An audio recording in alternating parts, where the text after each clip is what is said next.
Bracing for the fallout from former President Trump's indictment. Yeah, Donald Trump isn't expected to turn himself in until Tuesday for his arraignment, but there could be protests over the weekend. So joining us this morning to weigh in on how this all may play out is political analyst Basil Smikle. Good morning.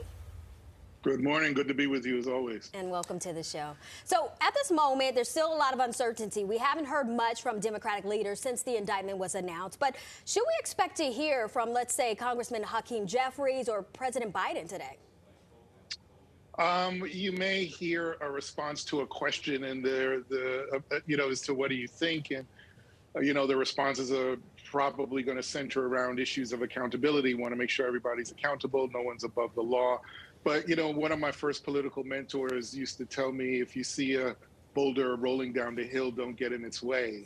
So I don't expect any of the leadership to essentially continue, fan the flames of this. They want to have a muted response and then let the process play itself out in court. Yeah, it seems like Democrats are talking more about the reaction from Republicans rather than the actual indictment itself, right? And speaking of Republicans, can you help us understand the line they are taking this morning? Many of them seem to be outraged over Alvin Bragg, over the actual indictment of a former president, but not necessarily Donald Trump.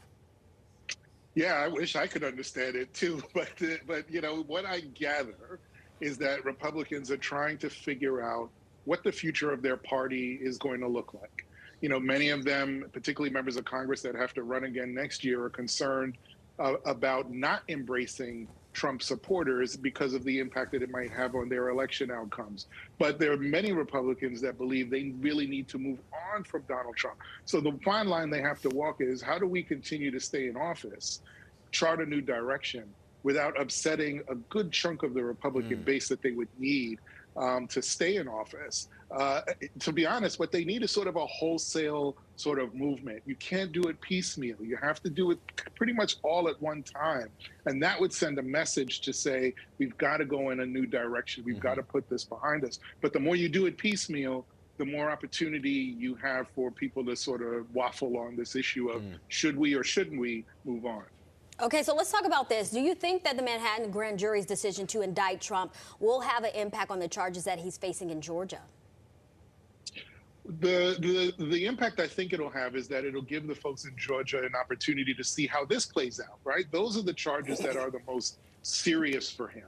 And I think what they're waiting to see is, what is going to be the political impact. And it's a legal issue, so you don't think that the politics weighs in on it, but in some ways it does. They want to get a sense of, how tight this case is, whether or not, they're going to, how Trump is going to defend himself. Is there going to be a tremendous amount of pushback by legislators and so on? So they want to get a sense of the lay of the land. So if this kind of goes, I don't want to say smoothly, it's probably not the right word, but if it goes in a direction where it looks like the district attorney here made a decision and it's sort of coming to fruition and it's moving along, I think it encourages other jurisdictions like in Georgia to continue their case because, again, that's the one that has the most peril for him. Right. And so, obviously, Basil, this is uncharted territory.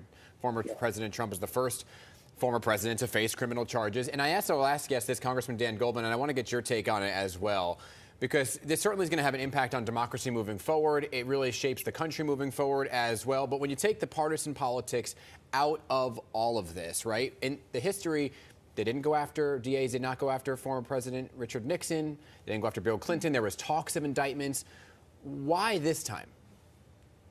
Well, Nixon resigned before he could be indicted, and you have seen this with Democrats before. Remember John Edwards, he wasn't a president. Candidate. Yeah, the presidential candidate. There's a mugshot actually of him almost on the same, in a very similar crime. So I'm saying all that to say that, yeah, we are in uncharted territory. The reality is that if you're a district attorney and you have evidence of wrongdoing in front of you, you can't just turn away from that. Number one. And number two, there were other charges that we allegedly, we have heard that he could have gone after the former president on and did not. Now, he has this history in white collar crime, Alvin Bragg.